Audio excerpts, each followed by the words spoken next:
Hi there. While studying the hydrogen spectrum, the Balmer series, and then the X-ray spectrum, one question that comes to mind is why is the X-ray spectrum so different from the hydrogen spectrum?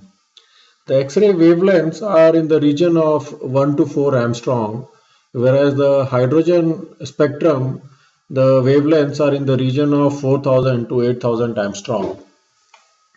We will discuss this in the video here and also more details about the X-ray spectrum. We will do a quick recap of the hydrogen spectrum.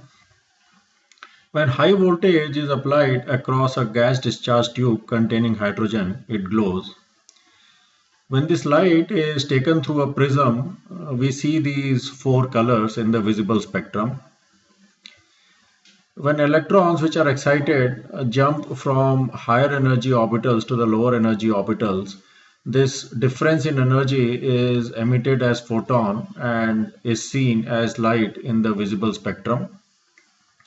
Balmer was the first to study this, and he found that when electrons from higher orbitals jump into the second orbital, the wavelength lambda is given by this relation as shown in the formula here.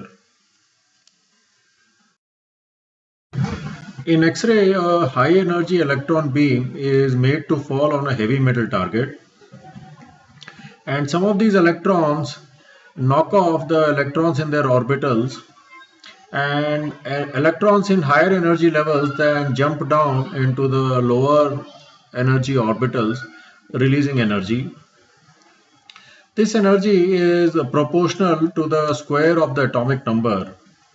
So in X-rays, when we use heavy metal targets which have high atomic number, this delta E is very large, and this causes high energy radiations with very short wavelength.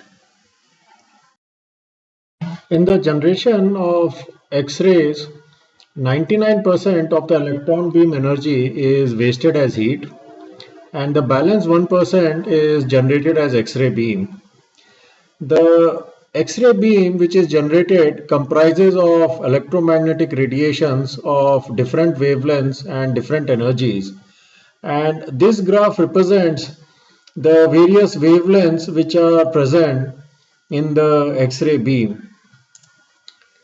This wavelength represents the wavelength which is most present in the output X-ray beam. The X-ray beam has a continuous spectrum and a characteristic spectrum. The characteristic radiation are caused when electrons from higher energy orbitals jump to the lower energy orbitals. So the K characteristic X-ray spectrum here is caused when electrons from higher energy orbitals jump to the first shell or the K shell. On the other hand, the continuous spectrum is caused by the accelerating electrons. Electrons of high energy or high velocity are bombarded on the heavy metal target. Some of these electrons, when they pass close to the nucleus, change direction and speed and accelerate. These accelerating electrons cause X-ray radiations. The acceleration depends on how close these electrons pass to the nucleus. So depending on the acceleration, the X-ray radiations may have different wavelengths and different energies. So these continuous X-rays represent the continuous spectrum in the graph. If the input voltage applied is greater, we see shorter wavelengths or higher energy radiations present in the X-rays. The X-ray spectrum also depends upon the material used. So if material A has lower atomic number compared to material B, we will see higher energy radiations coming from material B. The area under this graph represents the total energy of the outputted X-ray beams. The X-ray spectrum is sometimes represented with the wavelength on the x-axis, and sometimes it is represented with the energy or frequency on the x-axis.